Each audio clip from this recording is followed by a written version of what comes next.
Beautiful day, y'all. Hi, I'm Julie Marshall, and thank you for tuning in to Mama's Farm Living Sober. Uh, there'll be a little added bonus onto the end of this one from this morning's video. I took a little video waking up this morning. Oh, I was awake. I didn't sleep for crap last night. I've been off and out with sleep all night long. I couldn't sleep. Couldn't sleep. Oh, Lele.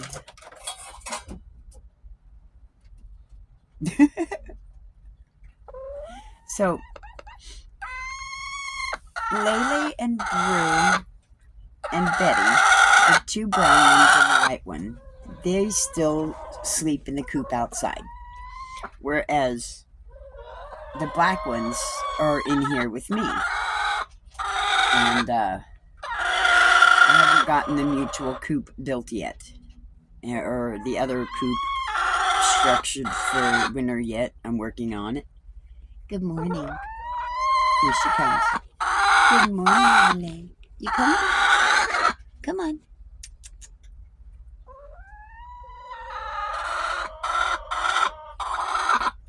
Well, what are you doing? You gonna go up? Well, go on.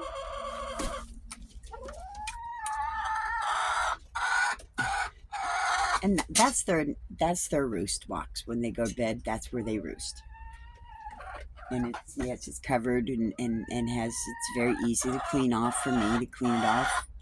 Every day I sweep it off so they have a fresh spot to sit on and roost on and go to sleep at night. Hey, I don't want to hear anything. The Amish do stuff like this all the time. Yes, theirs is more separated because they have a lot more people in their family. I don't have a family right here, right now. This is just me. And if I was in a wagon, they'd be in the wagon with me. This is my wagon. The amount of sterility that is put on mainstream society nowadays absolutely positively sucks. It's no wonder everybody gets sick. Seriously, y'all are too sterile. So anyways, I'm going to start this one out for me with the serenity prayer. God, grant me the serenity to accept the things I cannot change, the courage to change the things I can, and the wisdom to know the difference. Living one day at a time, enjoying one moment at a time, accepting hardship as the pathway to peace, taking as Christ did, this sinful world as it is, not as I would have it, trusting that He will make all things right if I surrender to His will, that I may be reasonably happy in this life and supremely happy with Him forever in the next. Amen. So this morning I am working in the Serenity Prayer in Judges chapter 7, scripture verses 8 through 25.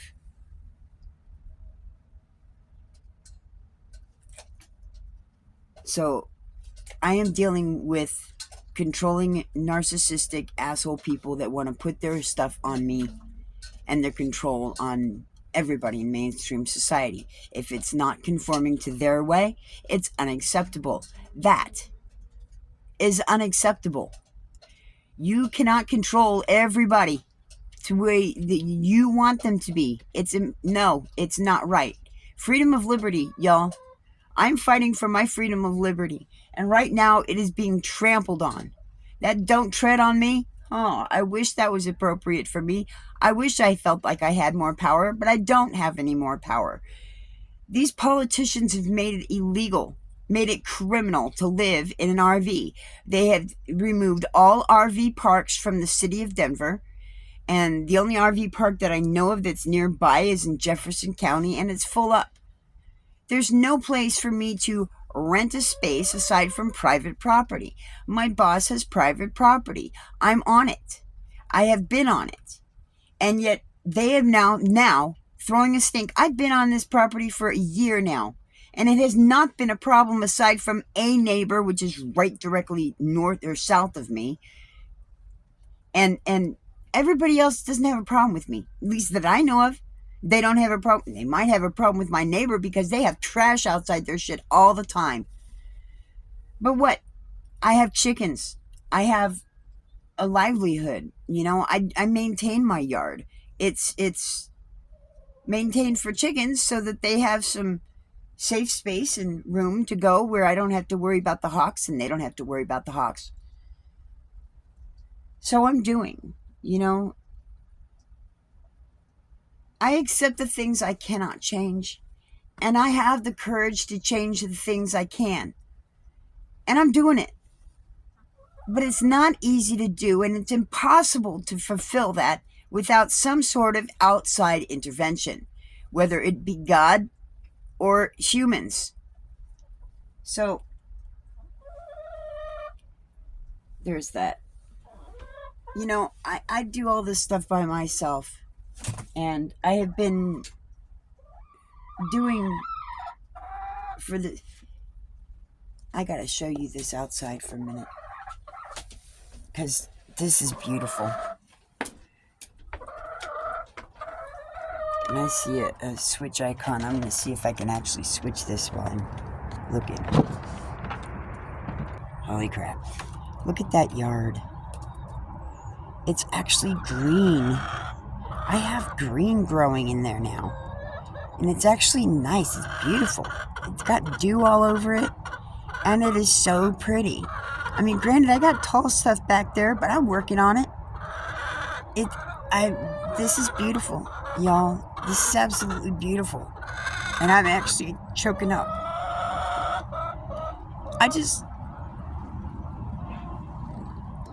Look at my birds. I have a happy home. I have a very happy home. Look at my doggy out there. He's clear out there in the middle. There he is.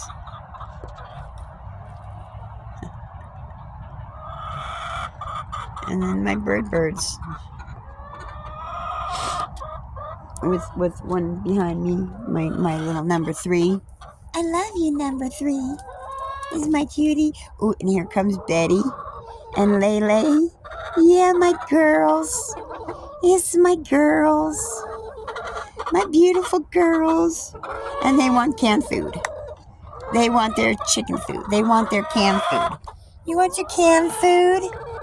You want your canned food? Yeah, it's canned food time. Yeah. Hey, Ralph, Doss Acres. No. Okay, well, Doss Acres would be appropriate too because they have chickens and dog food. So, Grandpa Doss, Ralph, mind you, okay, so, yeah, I'm going to tag you on this video, Grandpa. Or, excuse me, Ralph.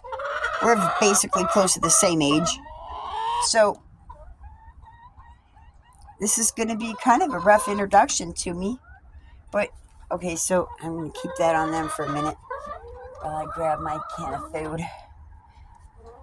And they're getting all excited. Oh, they're getting all excited. Why are they getting all excited? I'll show you why they're getting all excited.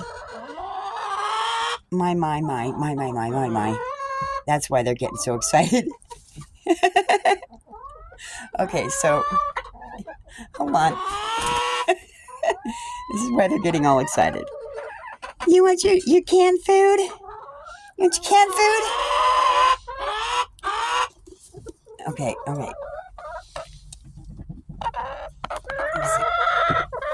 Okay, that's good enough on Earth. Okay, hang on. Hold on a second, girls. Where's my knife? Gotta find my knife. There it is. I found it. Hold on, I got you. Where's your bowl? Oh, there it is.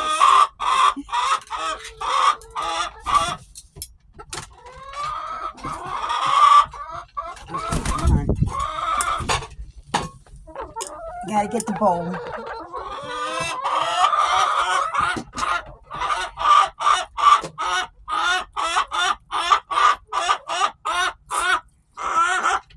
This is a routine I have every day with my birds. I give them a can of cat food, dog food. This is dog food. I did it when they were little or younger, and somebody else had said cat food, so I of course went solely with the cat food. Oh, sorry, girls, watch your combs. Okay, stop it, Brew, knock it off. Oh my goodness. Okay, gotta get some over here. There. I had to set some off to the side because Brew here, little Miss Fluffy Head Brew, she's kind of a little bit of a bully.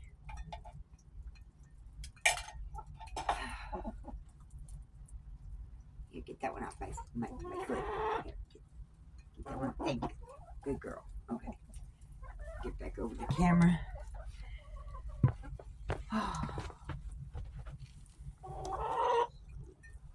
There they are. Enjoying their wet food. Their canned food. Brew, knock it off. Okay, so there's that entertainment. Let me entertain you. Let me make you smile. Oh my goodness. Okay, so there's that. And they're pretty much kind of done. They don't exactly finish it in one sitting. They leave some of it for later. And no, Domino doesn't necessarily eat it. He knows not to. It's not his. He's got his food right there. So, this is my routine. And yes, that was a propane tank that I used the other day. It was not mine. It's my neighbor's. He let me borrow it because my tanks ran out of gas before I could get it refilled. And when I went to go get it refilled at Walmart's Exchange, the Walmart Exchange thing did not work.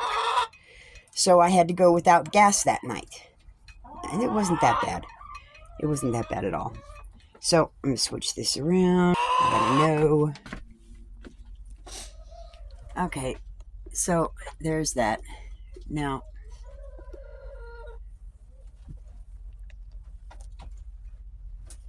here's my combatant. I'm in Denver, y'all. This is a Democrat-run state. I'm a Republican, and they know it. I fight tooth and nail for the city, for the people in this city. The homeless people, the transients, the addicts, I can't say the drunks in my neighborhood because they don't drink. I don't have drunks in that block vicinity. I have addicts. And even then, they're changing. They are changing, y'all. God is working. God is working amazing things. Amazing things. Oh, I got to do the water. Hold on. I knew there's something missing. Hold on, I got it. Just plug in the water. There you go. So I have a little water fountain thing. And they love it, sort of. But, or I should say, Raven likes to stick her feet in it and then drink the water. So anyways, okay, let's get on with this. Brew, could you please be nice this morning? Put this down a little bit more. So I got 26 years sobriety, 36 years off of methamphetamines. I live in a 25-foot RV on private property that's now deemed illegal. So I'm a criminal because I live, I survive, I live, and I've got an Indeed resume application, things that I'm doing, and I'm putting out applications and resumes and stuff, and you know, y'all, it's no different in mainstream society and normality than it is being homeless and on the street with no address. The signs that say in the buildings and on the storefronts that say now hiring, accepting applications, it's a bunch of bullshit. A bunch of bloody bullshit. It doesn't exist. And I'm finding the same to be true online with the Indeed and applications. You have all sorts of applications now hiring, taking applications. They're not hiring. They're fishing. They're fishing.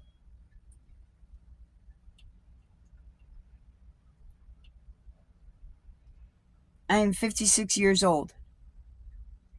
I'm a very gifted autistic individual who's sober and clean and fighting cancer with marijuana. And I'm doing a pretty good job of it because God's got this. But the humans in this state fail dramatically.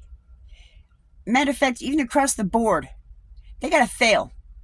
Because there are a lot of us that are very good at what we do and very good at what we've done that are on marijuana because of PTSD, because of the contaminants that we have absorbed into our bodies that don't leave and develop into cancer, that we are combating with marijuana because we've chosen to. That's our freedom of choice, y'all.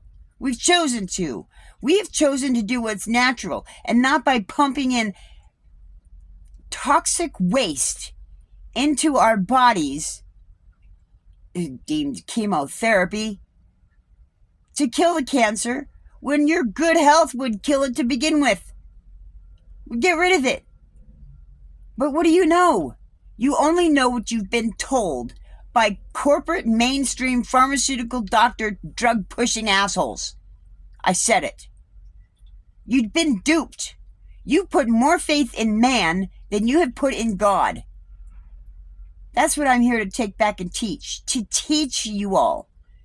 Take it back. Why are you putting your faith in man when you should be putting your faith in God?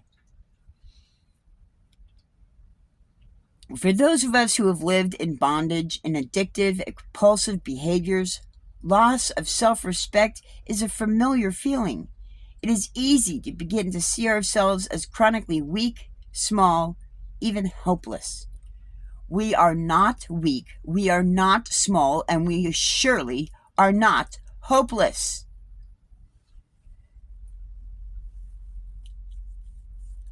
I'm not leaving this property. My boss is not going to make me leave this property because he wants to fight the city as well. We're not leaving. I'm not leaving. I'm not. Now, there's a house right here that others in my employment employees live at. It's like an employee property. Well, we gotta make it as such. You know, you want to have that, let's make it as such. Make it viable to where the city can't screw with us anymore. And the neighbor next door can't screw with us anymore. Teach her that she has no right to assert her bullshit on us. Make it compliant. I don't have to be in my RV as long as my RV is in the garage. It's covered. It is in a building structure it's safe. Hadn't fallen down yet.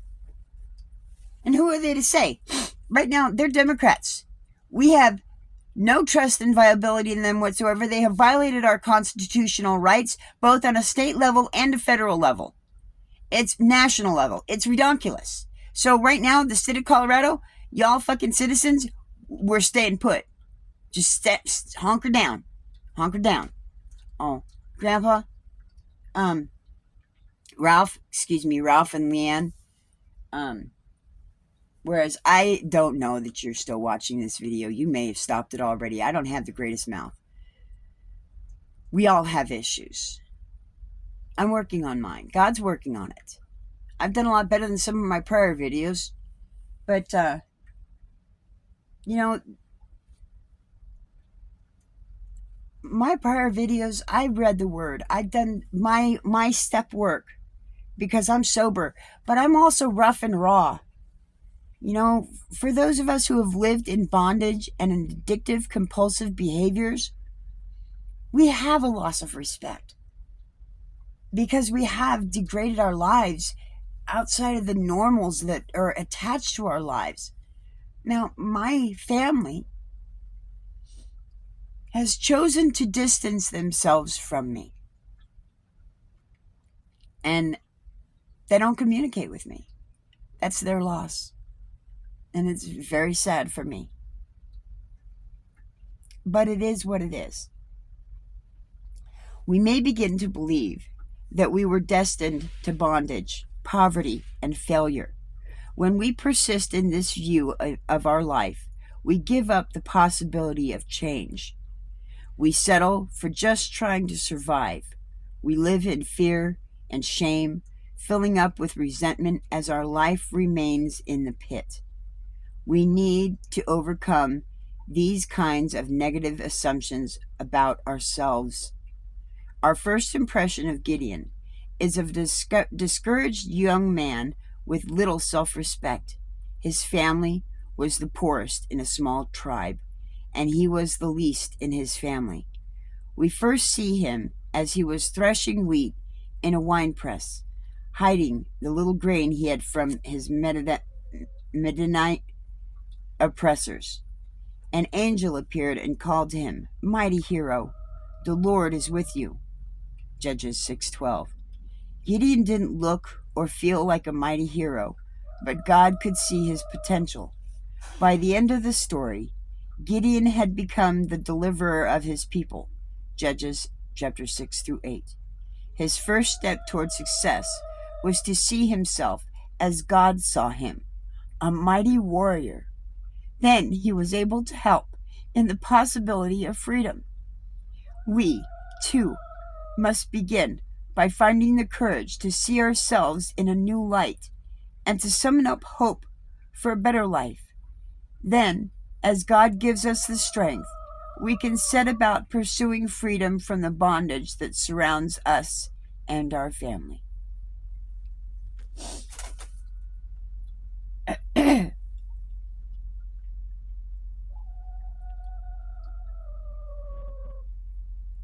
Chapter 7.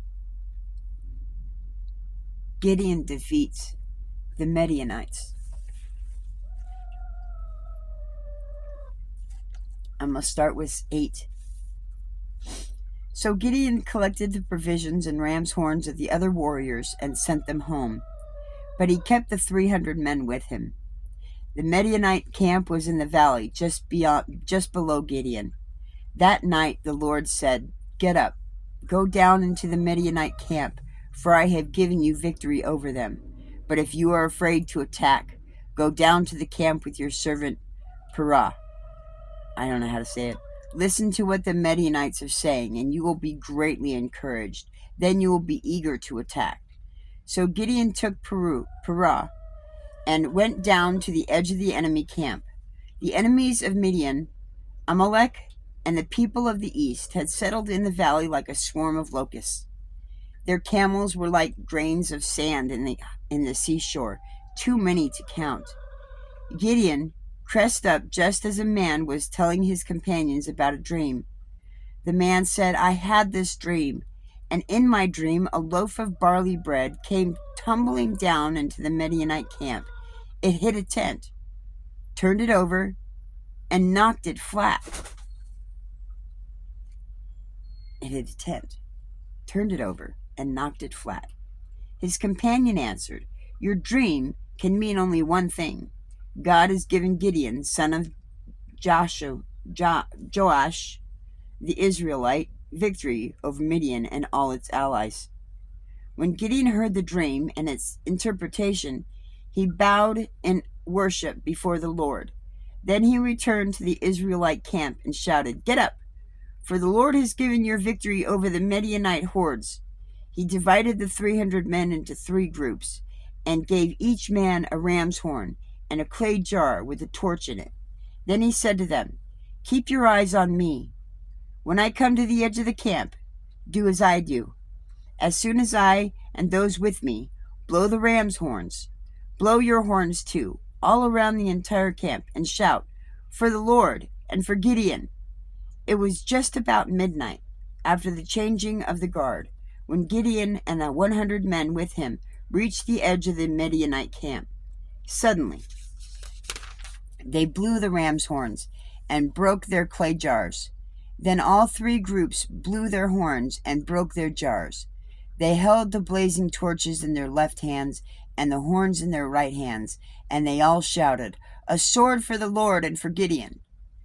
Each man stood at his position around the camp and watched as all the Midianites rushed around in a panic, shouting as they ran to escape. When the 300 Israelites blew their ram's horns, the Lord caused the warriors in the camp to fight against each other with their swords. Those who were not killed fled to places as far away as Bethsheba near Zerera, and to the border of near Tebeth. Then Gideon sent for the warriors of Naphtali, Asher, and Manasseh, who joined in chasing the army of Midian. Gideon also sent messengers throughout the hill country of Ephraim, saying, "Come down to attack the Midianites. Cut them off at the shallow crossings of the Jordan River at Bethbara." So all of the men of Ephraim did as they were told. They captured Oreb, Zeb, and the 2 Midianite commanders, killing Oreb at the rock of Oreb, and Zeb at the winepresses of Zeeb. And they continued to chase the Midianites. Afterwards, the Israelites brought the heads of Oreb and Zeb to Gideon, who was by the Jordan River. Wow. So, now I don't know what that was all about, but I do know this, that it said, if you go up a little bit further in the chapter of 7, so 20,000 of them went home, leaving only 10,000 who were willing to fight. And there are still too many. Bring them down to the spring, and I will test them to determine who will go with you and who will not. So he was dividing the men. He was weeding out the men, the strong from the weak, and divide the men into 2 groups. In one group, they put all those who cup water in their hands and lap it up with their tongues like dogs. And the other group put all those who kneel down and drink with their mouths in the stream. And only 300 of the men drank with their hands. All the others got down on their knees and drank with their mouths in the stream. So that's how he weeded them out, per God's direction. So anyways, I don't exactly know. What do we know about all of his intentions when he does this and when he did these? But what I know now is how this applies to me here and now. And I don't exactly know. But I do know this. We are at war. We are at civil war. We are in civil war right now. You look at what's happening in Portland, Oregon. You look at what happened in Washington, D.C., what's going to happen in Chicago, and what should happen here in Colorado and many other states. L.A., maybe Mother will take care of that one. Well, God will take care of that with Mother. We are in the end days, y'all. We are in the end times. This is it. And there will be wars and rumors of wars. We are at war. We are at civil war amongst each other, amongst ourselves, amongst the devil. Because the devil is a Democrat. And we're Republican believers of Jesus Christ. If you are a Republican and you are not a believer of Jesus Christ, I surely hope and pray that you accept his forgiveness now. And you take it and you run with it. Okay? We are a minority. But as you heard, the small will we'll win it over. It's always been that way. It always will be that way. That's how God made it. We are the underdog. Hey, wait a minute. And we go with dog again. What's dog backwards? God. What's dog is man's best friend? What's God is man's best friend? Sense of humor? I think so. Okay, so this is now 30 minutes. I've got a 10-minute video to add on to this from this morning's interactions with my chickens. And y'all take care. Have a beautiful day. Break out of the stigma, y'all. This life is too sterile. This world is too sterile.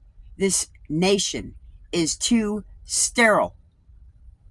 We've allowed them to take that and make it that way. And we're done with it. We're done with it, y'all.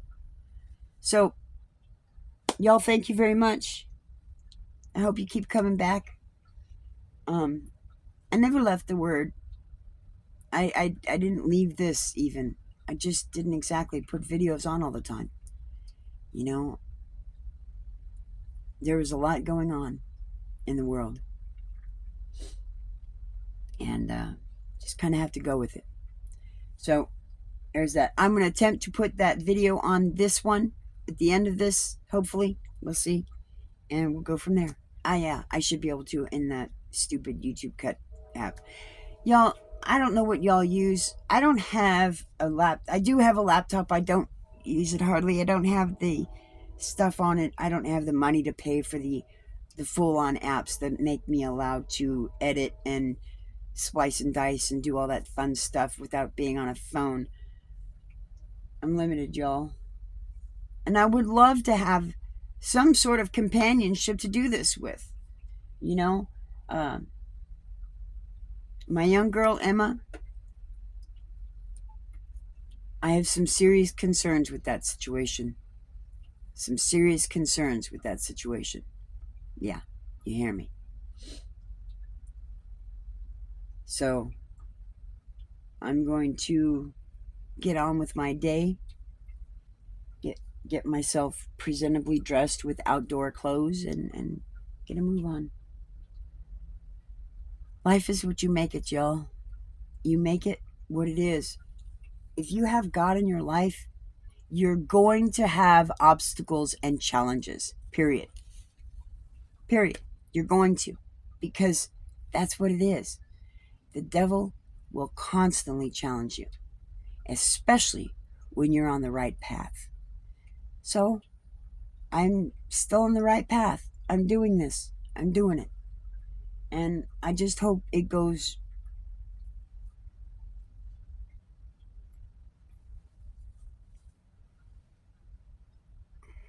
This will go the way God wants it to go.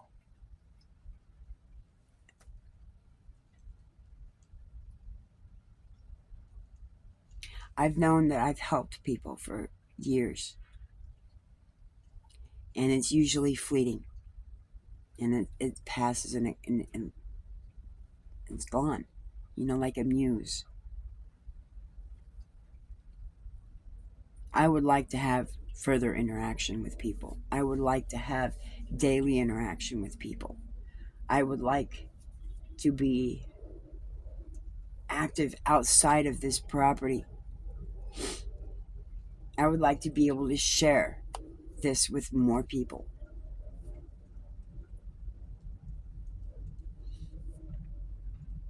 I have no idea what he's going to do with my life, but I'm here to show you what he's doing with it and how I do it. So, there's that. Y'all take care now. You have a beautiful day. Here's that clip with the chickens and the dog this morning.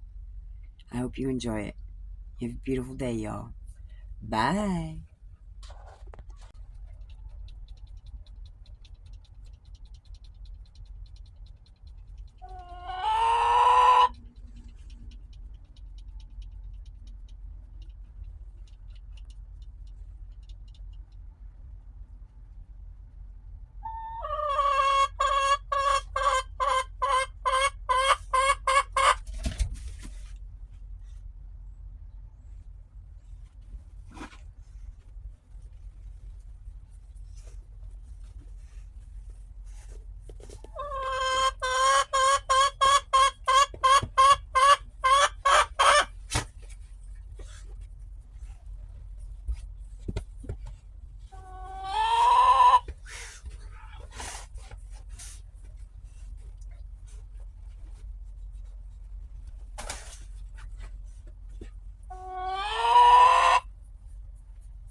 morning, Leo.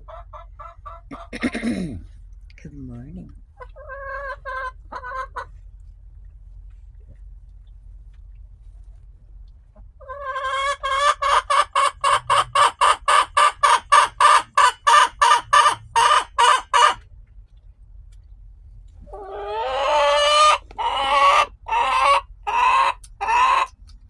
Good morning.